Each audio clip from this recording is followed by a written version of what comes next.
Kejadian pasal 21 menceritakan tentang seperti yang dijanjikan, Sarah memiliki seorang putra, Ishak. Dia menyuruh Hagar dan Ismail pergi, tetapi Tuhan memelihara mereka.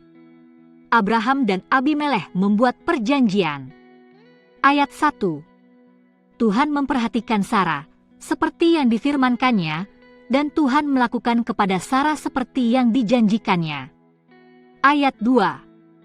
Maka mengandunglah Sarah, lalu ia melahirkan seorang anak laki-laki bagi Abraham dalam masa tuanya, pada waktu yang telah ditetapkan, sesuai dengan firman Allah kepadanya. Ayat 3. Abraham menamai anaknya yang baru lahir itu Ishak, yang dilahirkan Sarah baginya. Ayat 4. Kemudian Abraham menyunat Ishak, anaknya itu, ketika berumur 8 hari, seperti yang diperintahkan Allah kepadanya. Ayat 5. Adapun Abraham berumur 100 tahun, ketika Ishak, anaknya, lahir baginya. Ayat 6. Berkatalah Sarah, Allah telah membuat aku tertawa, setiap orang yang mendengarnya akan tertawa karena aku. Ayat 7. Lagi katanya, siapakah tadinya yang dapat mengatakan kepada Abraham, Sarah menyusui anak? Namun aku telah melahirkan seorang anak laki-laki baginya pada masa tuanya. Ayat 8. Bertambah besarlah anak itu dan ia disapih, lalu Abraham mengadakan perjamuan besar pada hari Ishak disapih itu.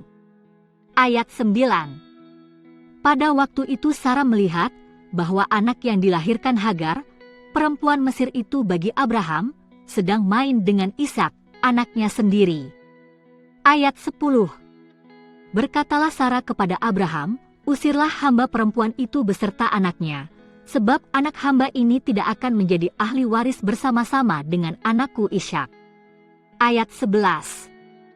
Hal ini sangat menyebalkan Abraham oleh karena anaknya itu.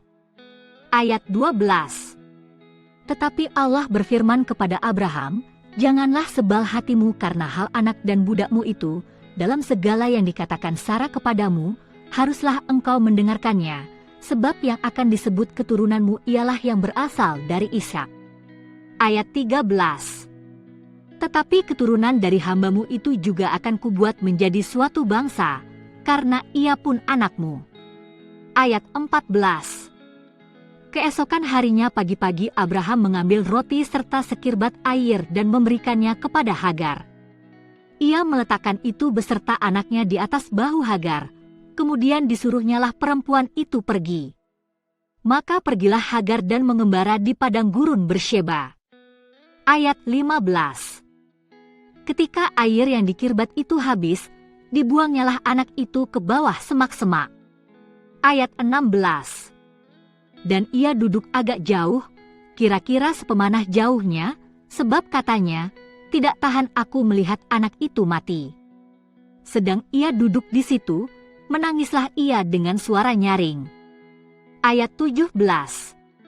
Allah mendengar suara anak itu, lalu malaikat Allah berseru dari langit kepada Hagar, katanya kepadanya, apakah yang engkau susahkan, Hagar? Janganlah takut, sebab Allah telah mendengar suara anak itu dari tempat ia terbaring. Ayat 18. Bangunlah, angkatlah anak itu, dan bimbinglah dia, sebab aku akan membuat dia menjadi bangsa yang besar. Ayat 19. Lalu Allah membuka mata Hagar, sehingga ia melihat sebuah sumur, ia pergi mengisi kirbatnya dengan air, kemudian diberinya anak itu minum. Ayat 20. Allah menyertai anak itu, sehingga ia bertambah besar, ia menetap di padang gurun dan menjadi seorang pemanah. Ayat 21. Maka tinggallah ia di padang gurun Paran, dan ibunya mengambil seorang istri baginya dari tanah Mesir. Ayat 22.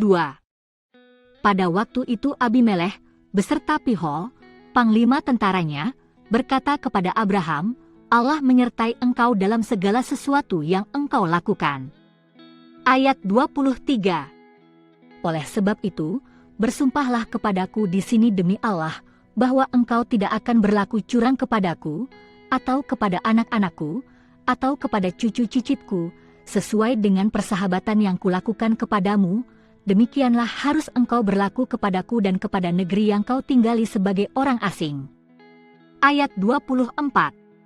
Lalu kata Abraham, aku bersumpah. Ayat 25. Tetapi Abraham menyesali Abimelekh tentang sebuah sumur yang telah dirampas oleh hamba-hamba Abimelekh. Ayat 26. Jawab Abimelekh, aku tidak tahu siapa yang melakukan hal itu, lagi tidak kau beritahukan kepadaku, dan sampai hari ini belum pula kudengar. Ayat 27. Lalu Abraham mengambil domba dan lembu dan memberikan semuanya itu kepada Abimelekh. Kemudian kedua orang itu mengadakan perjanjian. Ayat 28. Tetapi Abraham memisahkan 7 anak domba betina dari domba-domba itu. Ayat 29. Lalu kata Abimelekh kepada Abraham, untuk apakah ke-7 anak domba yang kau pisahkan ini? Ayat 30. Jawabnya, ke-7 anak domba ini harus kau terima dari tanganku untuk menjadi tanda bukti bagiku, bahwa akulah yang menggali sumur ini. Ayat 31. Sebab itu orang menyebutkan tempat itu Bersyeba, karena kedua orang itu telah bersumpah di sana. Ayat 32. Setelah mereka mengadakan perjanjian di Bersyeba, pulanglah Abimelekh beserta Pihol, panglima tentaranya, ke negeri orang Filistin. Ayat 33. Lalu Abraham menanam sebatang pohon tamariska di Bersyeba dan memanggil di sana nama Tuhan, Allah yang kekal. Ayat 34. Dan masih lama Abraham tinggal sebagai orang asing di negeri orang Filistin. Klik di sini untuk lanjut ke Kejadian pasal 22 atau kembali ke pasal 20.